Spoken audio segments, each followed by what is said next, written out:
Hi, everybody. My name is Jennifer Evans. I've been in veterinary medicine for 23 years, and I have set out on a journey to bring a little bit of optimism to our profession. I plan on doing that by having conversations with veterinarians that are still in practice today in hopes to get some advice for veterinarians that are either graduating or looking to start a new path within their career. I'm actually really lucky because today it's very fitting that I am talking to Dr. Seth Jones. For many of you that do not know, Dr. Jones and I were very healthy competition for many years here in a town in Texas. Dr. Jones, how long have you been a veterinarian? 21 years this week. Okay. Yeah. Out of those 21 years, Doc, how long have you owned a practice? I'd say for 18 of those. 18? Yeah. Now, we say that in the respect that Dr. Jones has done more than just own a single practice. He's done a startup. He has sold a practice. He has ran a 16-doctor group.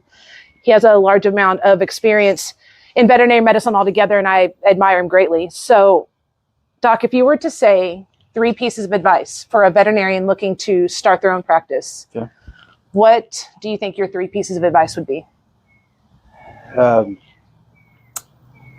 Number one, I'd say find a way to say yes to the clients. Okay, I like that. Can you expand on that a little bit? When you say find a way to say yes, what does that look like to you? It means taking some risks now and then. It means pushing your employees. It means saying, yeah, we can do that today, not next week, not next month, not next year, but we can do it now. Or we're just going to figure out a way. Or Mrs. Smith, yes, go ahead and bring him in. Say yes. Find a way to say yes. You know what I like about that? And you and Dr. Lang did this very well from what I can tell. And I've seen him in practice many times. You're not afraid to get your hands dirty. When you know something needs to be done, you're not asking someone else to do it. You're not afraid to step up and be the doctor that takes the lead on that. And I have a huge amount of admiration for that because so many times practice owners will say, we're going to do it, but then they expect other people to be the ones taking those actions. And you've never, in my eyes, been afraid to step up and take the bull by the horns, so to say. So I think that's a really great quality for you to have. Well, I've been pretty lucky. I've always had a team, Okay. It's been very rare circumstances where I practice by myself. So, there's always been, through total blessing, and that's it. But, a really great team, that I've just been a part of, that there's a bunch of hard workers that are very, very good at what they do. So you know what I love about this? We're going to piggyback off of this into the second one because you kind of told me an idea of what your 3 pieces of advice would be. And I love that what you just said leads directly into your second piece of advice for somebody looking to start their own practice. What would that second piece of advice be? Well, it was to be the plow mule. Yeah. You got to, it to some degree depends on where you're at in your career and where you're at in your practice and in the hierarchy and all that, but you have to be willing to accept the work. And I, used to wake up and think, in the shower, I'd do the whole, okay, you got to put bread on the table for 50 families today. And then it was 60 families, and then it was 75 families, but there was always a responsibility of the work has to get done, and work. There's a lot of things that are work. Sometimes it's giving a rabies shot. Sometimes it's pulling porcupine quills. Sometimes it's talking to the irate client. Sometimes it's hugging necks. Sometimes it's showing up at community events, and sometimes it's dealing with bankers, lawyers, etc. But there's work that's got to be done, and you got to accept it, and you got to just pull the yoke. You know what I like about that? It kind of links back to, I really like to set my intention for the day. When I get up, one of the biggest things I like to do is set my intention. What is the outcome that I want from today? Okay. And I like that thought process because it seems like that is your way of setting your intention of, I'm going to accomplish this because I know that I'm doing it for my team and because I know that I have so many people relying on me and their families. And I really think that's a great piece of advice. So that kind of takes us into the third one. What if you could give a third piece of advice? Yeah. So, the third is to be light on your feet.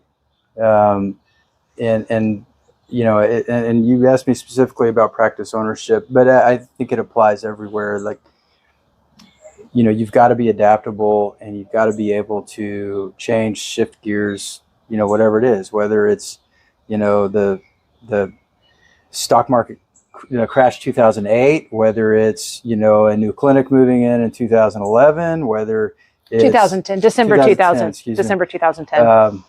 It was 2011 before we kind of noticed them. It was. You say that, but for some reason, I feel like you had a close eye on what we were doing.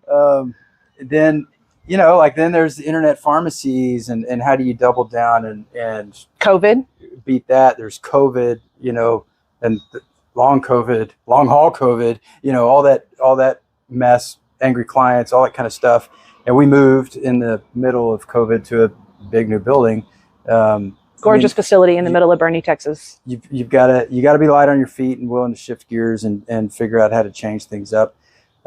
Certainly a leadership position, but even for us and our team, and that probably fits in with your find a way to say yes. They've got to be able to make quick changes and adapt to the way even just the day is going. So yeah, those, I think. In our conversation earlier, Seth, you had made a comment that you would say a statement to Travis to help kind of get through your harder days. Yeah.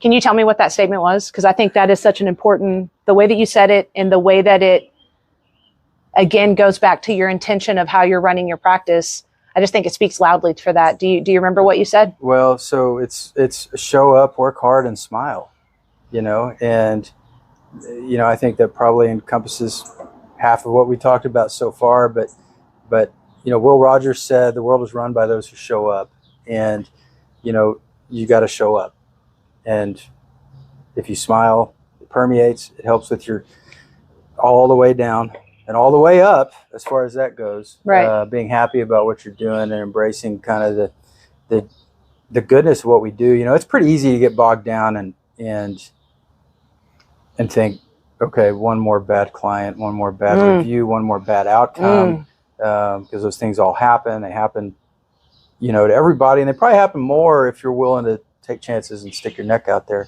I couldn't agree more with that. The truth is, you have to step back sometimes and say, in my dark moments, I can think to myself, I'm just a vet, and I've never actually saved a life. 90% of these animals save themselves. What are we doing? But then you go and derotate a stomach for a single old lady who, really lives for that dog. You made the world a better place. It's so funny. So I'm going to say two things to this conversation because I think it's so valid and kind of what we're talking about. But I talk all the time about, it's easy to get lost in this thought process of outward things coming in, like, oh, it's been a hard day. Oh, I had a, rough time with my partner. Or, it's very known that a lot of people who practice inside of veterinary medicine as support staff have a hard time financially.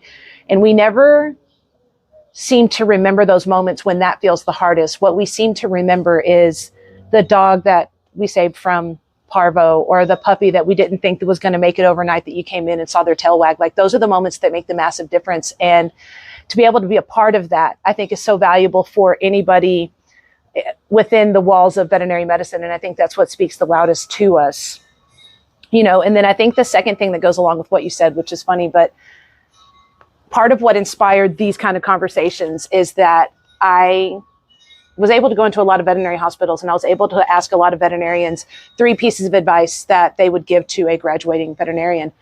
And there's one that stuck in my mind. And there's this good old boy. He looked at me, he said, Jennifer, he said, the thing about graduating veterinarians is they're always going to pass in life. He was like, no matter what, 60% of the dogs that you work on are probably going to get better on their own, probably would have gotten better on their own.